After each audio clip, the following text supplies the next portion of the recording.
All right, week number 2, something to prove. We're on our second part of the core value excellence, something to prove. Here's the big idea. Every day you have something to prove to yourself before you prove anything to the world. Before you even step out of your house, you're proving it to yourself before you go out there. You think of people like Michael Jordan, Tom Brady, these guys that seem like nothing phases them. The reason is they proved it to themselves in the locker room, but not trying to prove it to themselves on the court.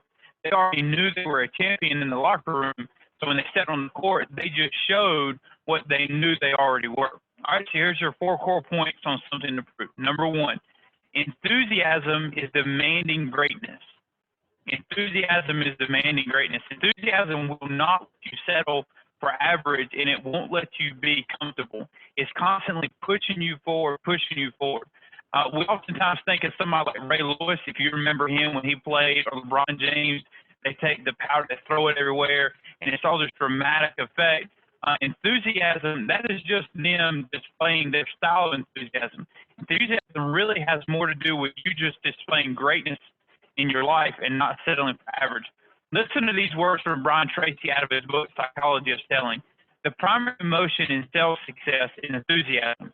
Enthusiasm accounts for 50% or more of all sales ability. One of the very best definitions of a sale is the transfer of enthusiasm. When you transfer your enthusiasm for your product or service into the mind and heart of your prospect, like an electrical connection, the sale takes place. When your emotional commitment and belief in the goodness of what you are selling transfers into the mind of the prospect or customer, all hesitation to buy disappears.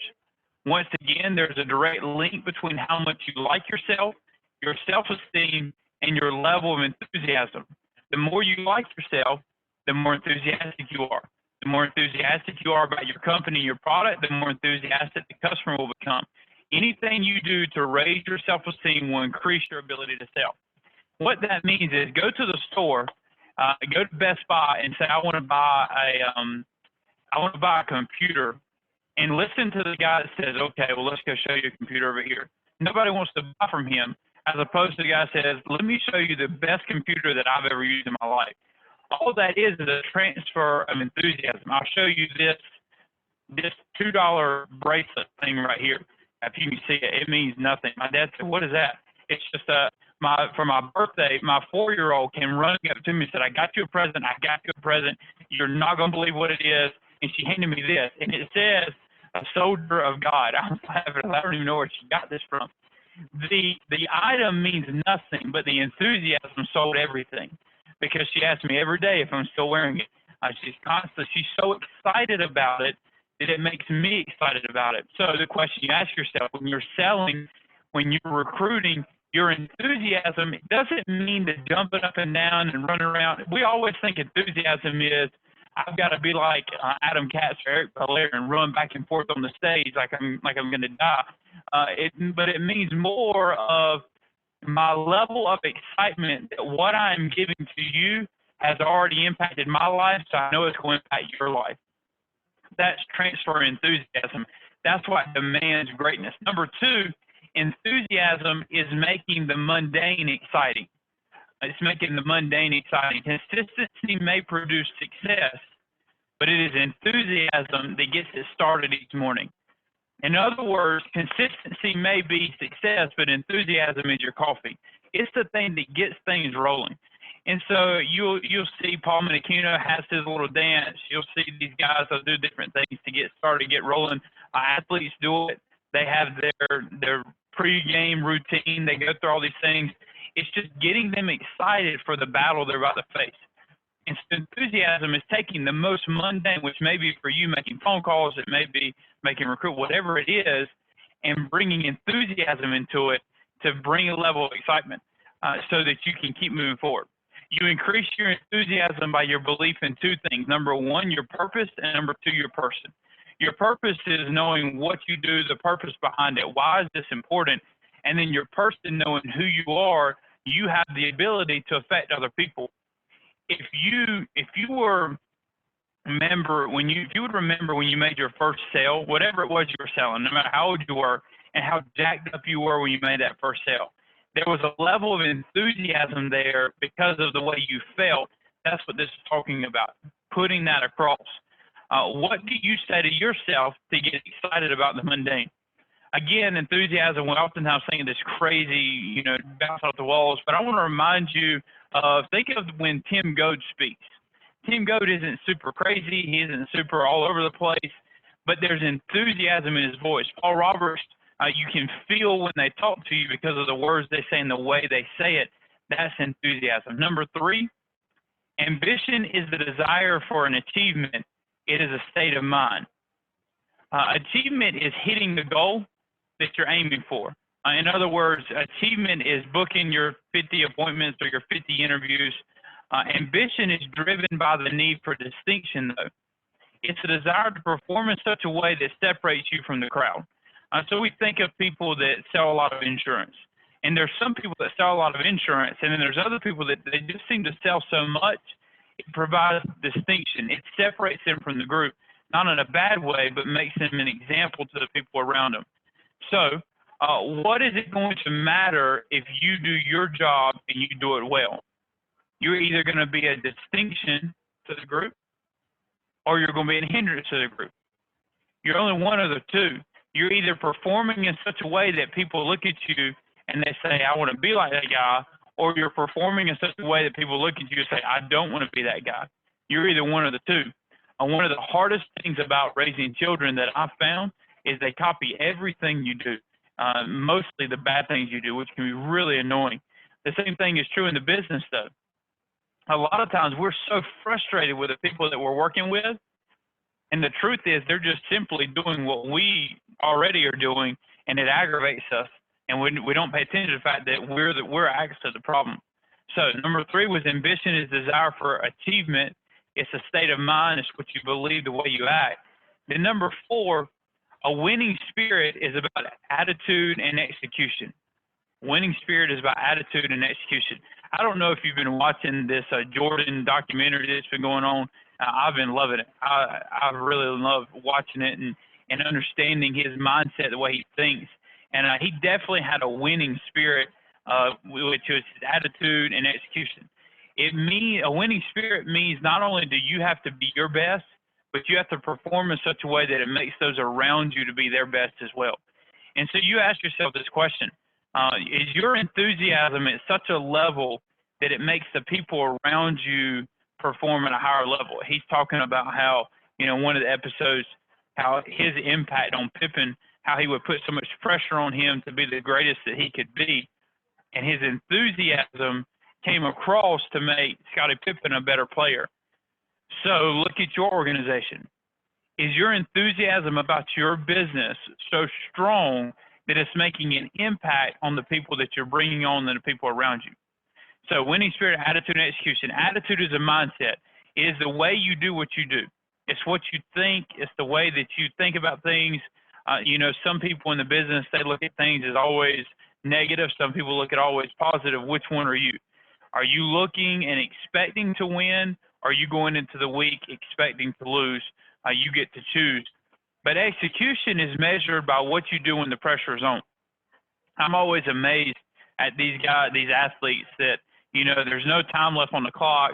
They're at the free throw line, and they've got to hit 2 free throws to win. The place is going crazy. That amount of pressure, that's unreal to even think about for me. But then you think about how many times that guy's probably shot a free throw. He's probably shot a free throw as many times as some people going to the bathroom. I mean, he's done so much to shoot free throws over and over and over and over again. And so execution is measured when the pressure is on, but the attitude is made when you're in the gym alone. And so you put the attitude there so when the difficult times come, you can execute and perform. So here's the conclusion. You are either a have to win person or a want to win person. They're two different people. Have to win people say, I have to win no matter what or I'm going to die. Want to win say, I would really like to win, but if it doesn't happen, that's okay. Have to win people say, I'll give my life to win. That's what Jordan was like. Want to win people say, it would be really cool if it happened, but I know these things are bigger than me winning. And so ask yourself the question, which one are you? Here's your follow-up for the day, your follow-up questions, homework for the day. What is your definition of greatness? I want you to write it out, think about it. I will tell you this, a lot of times I ask people, say, describe somebody to me that displays greatness to you. And it's always interesting, they start listing what things people have, what people have acquired. But greatness is really more of an attitude than it is a possession. And so it's the way you live your life. So what does greatness mean to you? At some point, you're going to be on your deathbed, and people are either going to say he displayed greatness or he didn't. And so if you go ahead and decide what it means now, it's easier for you to act that way. I want you to think about this statement, and all this will be in the notes. Ambition is the desire for achievement. It is a state of mind. What do you think that means? And then I want you to ask yourself, what do you think you need to do to increase your enthusiasm? Again, I'm not talking about jumping up and down like Ric Flair, but I'm talking about the enthusiasm you have about expressing to other people what it is you believe and the purpose behind it. Now, here's your homework. I want you to imagine yourself 30 years from now. All right. Last week, if you did the homework, you imagine yourself 30 years from now, and you did a dream session on what you accomplished and as far as possession things. This week, I want you to go 30 years, and instead of a dream session, we're doing a purpose session. I want you to write out, what things did you accomplish? Who were you able to make an impact on? How is your family's life different because of what you accomplished in the last 30 years? So going 30 years into the future, and you figure out, you can't list out any possessions. You can't talk about the house that you bought, the vacations that you traveled. What did you accomplish? What are you proud of as you're on your deathbed 30 years from now? List those things out. So last week was dream building. This week we're going to look at figuring out, what is your purpose, what is your why. Once you figure that out, now you hook that image to your enthusiasm. Because the way to be enthusiastic about making a recruiting call is to remind yourself of what it looks like 30 years from now when you change that individual's life. Remind yourself of all the people that you've made an impact on because of the way you lived your life. When you hook that together, enthusiasm is easy. Enthusiasm is hard when it looks like you're just making a phone call and it's a pointless dead end. So if we can hook it to the future, you make it impossible for your enthusiasm never to run out. What does it cost you to spend enthusiasm? Nothing. Nothing at all. It isn't going to cost you. You're not going to lose it. It's not like you have a limited supply. You can use as much of it as you want to. So in these next coming days, I want you to spend time figuring out, what's my purpose?